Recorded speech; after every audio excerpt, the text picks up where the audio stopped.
Hello, Conny. Hello, Serhan. Serhan? Do I say it right? Jedi. Serhan, Karen. Jerry, Jerry. the comedian. And you're Johnny, right? I am Johnny, yes, right. Johnny Chicago. But you are our second guest in this podcast. I'm so happy about it. I'm very thanks happy for to. Thank accepting you. It's a great honor. the invitation. Sorry? How old are you, if you don't mind? 25. Oh yeah, I mean, No, I guess so. I You don't have to say. just turned 50. Oh wow, congratulations. No, thank you. How did you celebrate your birthday, Conny? I did not celebrate at all. Oh. I never. No, of course. No, I had a great celebration actually because I had a comedy birthday show called Let Them Eat Cake, if I remember well. And there were plenty of nice comics who performed a set, and I did a little set, and in the room there was half of the audience were friends of mine, and the rest were people who paid for the ticket. And you were there, right? I was there too. Yeah, you're right. Did you like it? I liked it so much, and I was so inspired. I'm like, now this year my birthday will be on Saturday as well. Nice. And I'm already planning my birthday celebration. How old will you? 27. 27? No, 37. 37? Mm-hmm. Nice. And you plan on doing a birthday special? Now I do, thanks to you. Okay. It was a great evening. Conny, for people who are listening us now and watching us, could you tell your story? How did you become a comedian? How did you start to comedy? I started in primary school, in grounding school. Wow. No, I'm but I realized very soon that being funny is kind of a thing of self-defense mechanism. That's the word. I think I had this very, very soon, and I also realized very soon that if you're in a group and you are funny, this somehow helps to break the ice or to... Yeah, and stand-up, I started very late. I started at age 44. That's 5.5 years ago.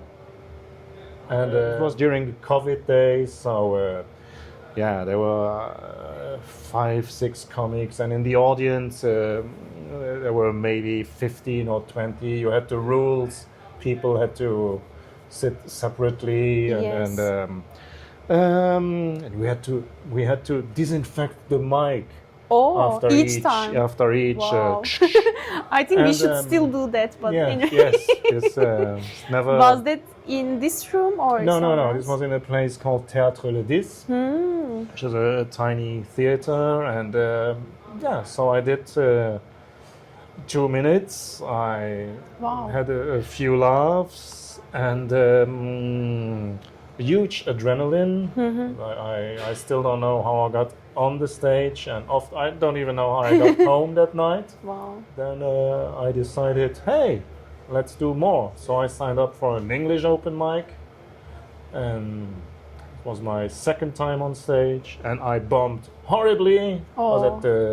But this is happening very often, doesn't it? Of course. First time very often goes great, and then very often second time, third time less, and then people start to... But my second time was horrible. And I had 7 minutes, which was way too much, I guess, at that point. And I tried my material, and I had one laugh there, and then nothing, and then one laugh there, and the whole set felt like 2 hours to me. And then I drove home like, I will never do this again. Then I thought about it, and then I decided that I would give it 10 times. Wow. I was like, hey, I will do this 10 times, and I see if I enjoy it, and if I progress, and if I see if I think that I could maybe figure it out at some point. And And after a while, you want to do more, right? Even the bombing. I mean, how do you cope with it? If you bomb, you never bomb. But. I mean, I was going to say something. I don't know if you agree, but after a while, maybe. No, I don't agree. After a while, you kind of get addicted to the feeling of that rush of adrenaline, maybe, or that cortisol, or whatever. I have no idea. Yeah, for sure. You mean when the set goes nicely and people laugh and react? Exactly, but could it be even possible that you also chase for the bombing, maybe? I mean, even that feeling... No, not at all. Even that feeling comes familiar maybe after a while, like, because... I mean, failure to me comes very familiar. But no, I think that bombing on stage is one of the most can be one of the most traumatizing experiences. Exactly. Because it's just pure rejection. Even though that the crowd does not necessarily reject you or does not like you, they don't like what you do on stage. It's just very different, and I think it's important to make that difference to it's not you to cope with it. And and I get really sad if I have material that I think is good, and also when I'm prepared. Because I have to prepare myself. If I'm well prepared, I think the material is good, and then I bomb. Then I feel really bad if I try new stuff at an open mic. But if I go up on stage and I'm not very well prepared and I do material that is not so important to me, or I try it but I have doubts and that's a very different thing, you know, because then you know, okay, it's usually, normal yes. tonight. I tried it, I will never try it again, and that's okay. Yes. And what are your topics usually, Conny? Like, how do you find your material? No idea. How do I find my material? I just sit down and write, and I get into the flow. And I write and write and write, and it just comes. Okay. Yeah. It looks like you play piano. Or dactylo. Dactylo, yes, dactylo. And I have a very old computer. And I sit on my laptop and I get into the flow, and then the ideas come, or they don't come. Even if they don't come, I try to go on. Yeah, do you write new jokes frequently? Less than in the beginning. I do this for 5.5 years now. But I think that during the 2 first years, I really wrote daily. Wow. Daily, and I also had lots of material that I only tried, that I did not, maybe not try enough, you know. So but I don't look for topics. They come when I riff and I get into the flow. Or what I like to do also is go for a walk, and I have a recorder, and then walking is really very good to come up with ideas. And the ideas come, and then I just speak them on the recorder. And I don't know about you. It's pretty frustrating. I very often have ideas under the shower, which really sucks because you can't write them down. It happens to me when I'm swimming. Almost the same. The same. Yeah. But then for the next 20 minutes, I need to think about it. Remember it, and then it's gone. It's always gone. But in the shower, there's still a chance that you can try to write it down with shower gel on the other wall, you know. A bloke walks into the bar. No. Why did chicken? No more. Yeah. Yes. What did I write? What did you write anyway? Yes. That's very inspiring for... Is it? I mean, I have actually... What I find really impressive is that people go back to their notes. Because I take notes and mine are probably like 500 pages already, like since 2 years. And I always feel so much excitement when I find the idea when I'm taking the note. But then next day I don't even remember, you know. So need to find a way to use those notes. Like I never go back to my notes. So I'm really Are you I really filing admire your it. notes? No. Yes. Let's talk about your worst and best memories in comedy. Okay. Let's start with the worst because and there are so many. No, I have two. Number one was a night where I just had written material. I was at that time dating a woman from Turkey. Oh, okay. And I found out that she was very racist, and apparently lots of refugees from Syria in Turkey, and I agree that and she was very anti-Syrians, and it pissed me off, and she said horrible things, and she said, I agree that Turkish people are racist. I don't agree that not all of them, but and she said horrible things, and she said, to me, Syria, somebody should go there and add a match and burn the whole place down. And then I broke up with her. I was like, hey, come on, no, I can't. And I wrote material about it, and people in the room did not understand it at all. Because sometimes in Luxembourg you also have rooms where you have people who are not native English speakers and maybe they don't get it. And in the end, I spoke about that situation and I mocked it. I tried to make a joke about it.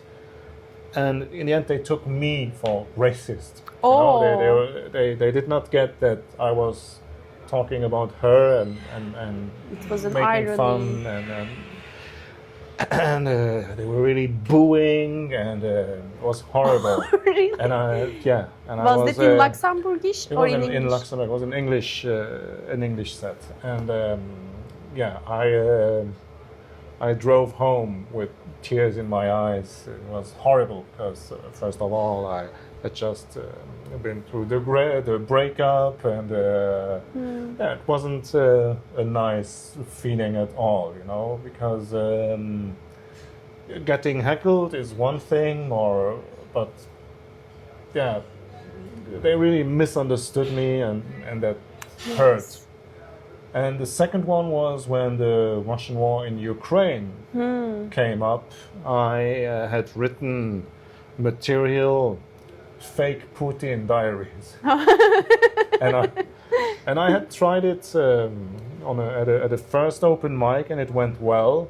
And then I came to a second open mic where I tried it as well. So I had material that I was reading from. It was not stand-up per se, but I was reading the thing in a horrible fake Russian accent. You know, I pretended, "Dear diary, this is Vladimir," and there was no reaction on the second night in the crowd. The room was quiet. I was kind of dying. There were a few giggles, but oh shit. Yeah. And then the guy who was doing the emceeing, he cut off the mic. Oh, during the that set. much. This never happened to me before. He cut the mic, and then I went off the stage. I watched the rest of the half of the other sets, and then I drove home. And I later wrote to him, "Why did you cut off the mic?" And he told me, "I didn't. You had," but I did not have the time, so he cut it. Those were probably my worst nights. Oh wow. Yes. But Best nights.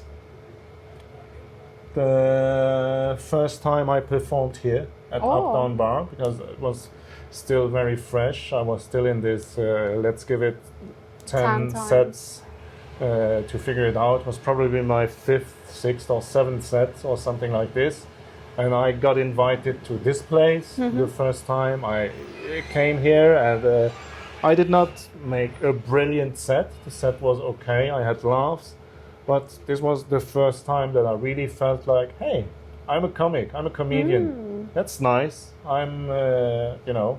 Yes. That was pretty cool. And the second one was the first time that I did a full hour. You were there too. Yes, at last Le year Coq around d'Aden, this time. I mean, not around September. This was nice too. Did you like that show? I really like Yes. that Wow. because Thank it's you. so Thank you hard. so much. Like, even if I have to do more than 10-minute sets, I get confused, nervous, anxious, everything. And Me 1 too. hour Me is too. really Still, a big thing. Still do. And you were still keeping the energy. It was really great because It was awesome. I really enjoyed myself, and this was kind of the last, oh wow, I can do it, and the reactions were great from the crowd, You did it. and the guy who cut the mic. He was there too. The other set was there too, and he told me, "Hey, I think I know who we it is. we were blown away." And this is such a nice feeling, when.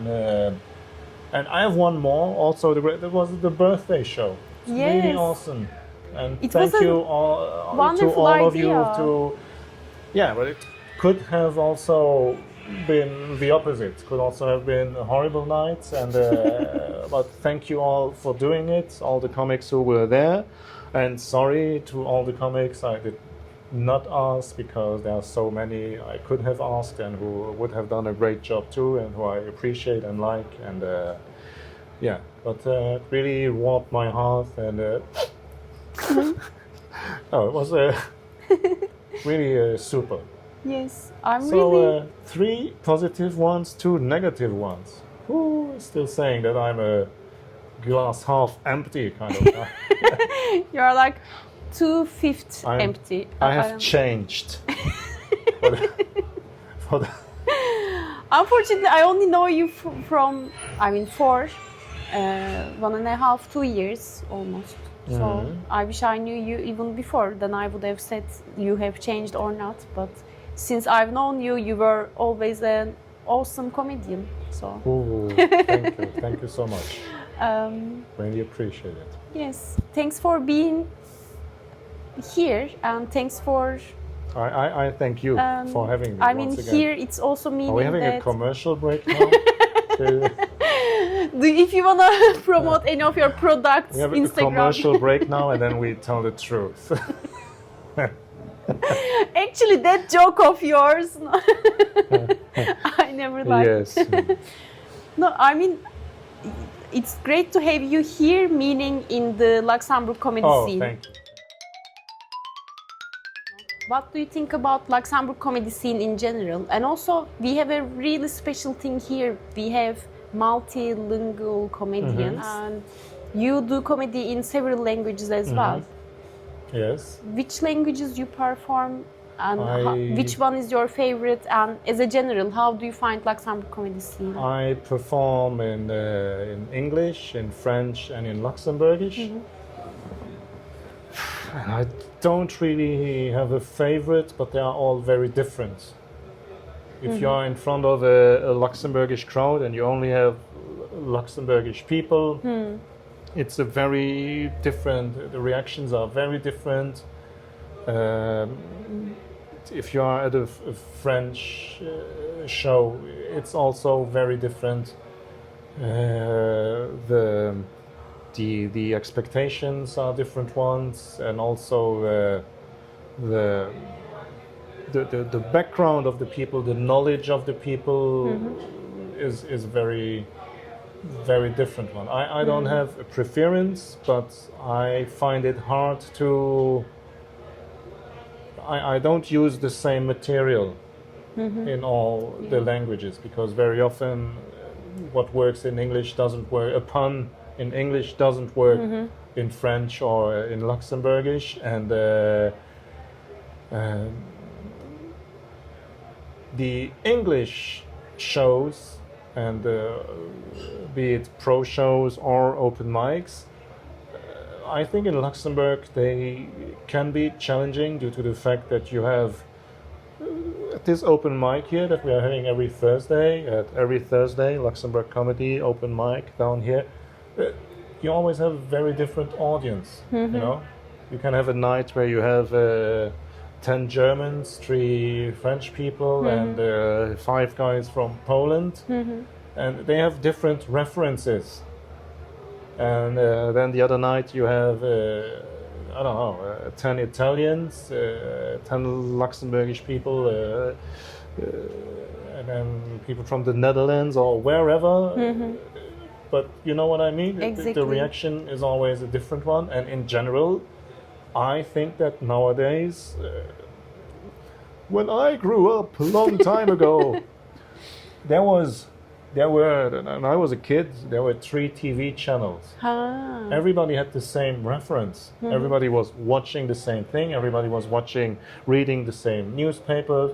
I mean, nowadays you don't have this. So everybody is kind of living in their own reality bubble. So, and I think this makes comedy challenging, because you have to get into each bubble to make them laugh, and what is funny to this group isn't funny to that. There's no master comedy joke that works, humor that works for everybody. And the Luxembourgish scene in general, I think it's great. It's prospering. There are lots of pro shows. I mean, the Luxembourg Comedy. And can we name the others? Is that okay? I think so, of course. There's of course Frilly Curtains. Very different feeling, but I enjoy both. Exactly. And you have of course Carlitos Comedy Club, who is doing great. Shows. It's an awesome place, and then who are all the others? You have lots of French stuff going on, La Duchesse. Exactly. You have the Luxe Comedy, who is doing shows, and comedy, is exploding everywhere. Everybody does comedy. In Europe, restaurants especially. who are just hiring comics to give it a try, and they have nothing to do with any of the clubs doing comedy around Luxembourg. So I think it's a great prospering scene. There's always lots of people, lots of new comics who join. Some are leaving, or some are taking breaks, but in general, I think it's great for comedy. And for the people who enjoy comedy and who come to check out our shows and our jokes. So if you are an aspiring comedian, come to the open mics. It's open to everyone. And do you also travel to other countries for comedy? Not enough. I would like to do that more. I've done it quite a bit for open mics, but not enough for paid gigs. Since we are talking about it, what is the next steps for your comedy that you would like to explore or carry? I don't really have a plan that is. I suppose touring a little bit more on weekends would be nice.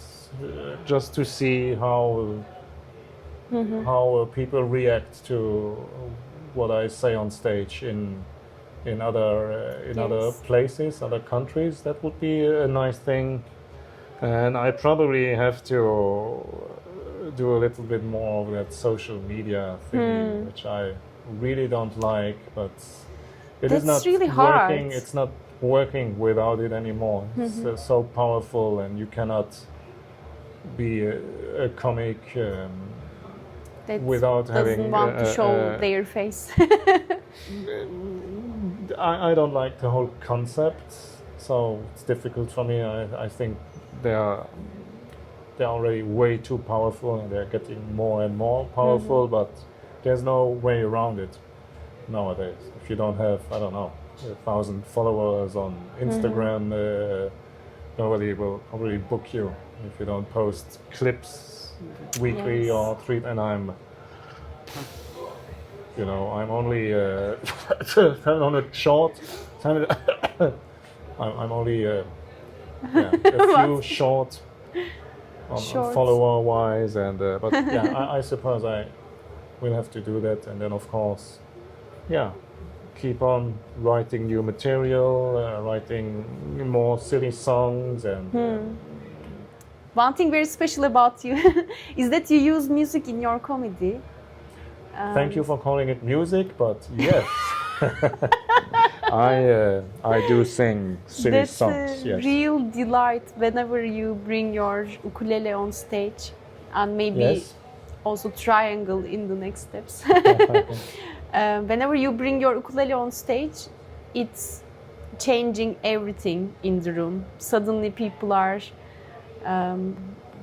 going into a different mood, and it's always so funny lyrics. Is that so? Yes. Always you find that silly angle to catch them all. Like you were talking about, it's hard to find the common point for each different groups here, but music and silly songs always catch all of people. That's How did you decide using music? I always liked silly songs. There's a German guy who I admired when I was a kid, and I know Germans aren't funny. Ha ha ha. No, but this guy was funny, and he wasn't a stand-up guy. This wasn't a stand-up guy. It was a comic, and his name is Otto. You should check him out. And he was playing. He was actually a very, very good musician, though. I'm a lousy. I'm not a lousy musician. I'm not a musician, you know.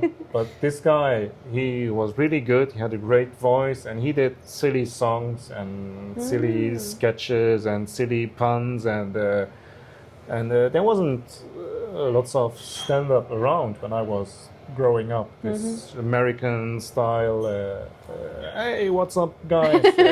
This kind of thing. You know, there was sketch comedy, and there were comics like this guy. And I think it comes from there. Wow. And at some point, David Copland, he told me, hey, you should try. He really told me, hey, you should try musical comedy. I thought about it. I might do it, and then I gave it a try, and it worked well. Yes. Definitely. And what I really like about it is I don't have that many songs. I think I have 5 or 6, and they all have the same chords. But what I really like about it, most of them are just plain silly. I think it's also why people are laughing about it. It's just an idiot doing whatever and saying silly stuff.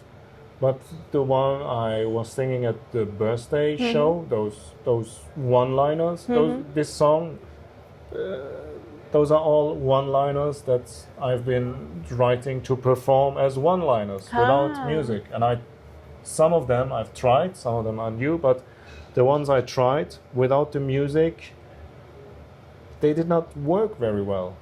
You're right. And with the music, somehow, people, that's funny. Exactly. Laughter very often comes from this feeling of superiority. And to see a guy with a ukulele fail because he doesn't, I think only that already makes people giggle. Yes. Doesn't even matter if the 3 chords I know, if I don't play them right. Nobody cares. just And the instrument itself is looking silly anyway, right? don't say that. Oh. Sorry, ukulele didn't Yes, mean to it's break your heart. no, it looks silly. So final questions, Conny. Do you have any favorite comedians? There are so many. Okay. Honestly, in the beginning, or before trying comedy, and in the beginning, when I started comedy, I watched a lot. I watched less and less because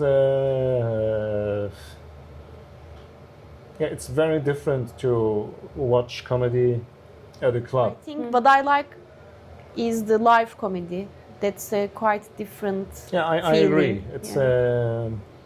It's very, very different to me. Come to live comedy shows, folks, if you have never. Yes, do that. Do that. And if you want to try to perform, let Let us Luxembourg know. comedy Yes. people know. And Luxembourg comedy, there's always possibility to get some stage time. Exactly. to try it You don't and, need to do anything before. You just show up, sign up, and get up. Thanks Thank you again very for much, having Conny. me. Thank you. Thank you very much, Thank you Conny. very much. Thank you for having me. It's been a pleasure. Many 50 And, years to you. yes, See you next I will time. do my best. Thank you.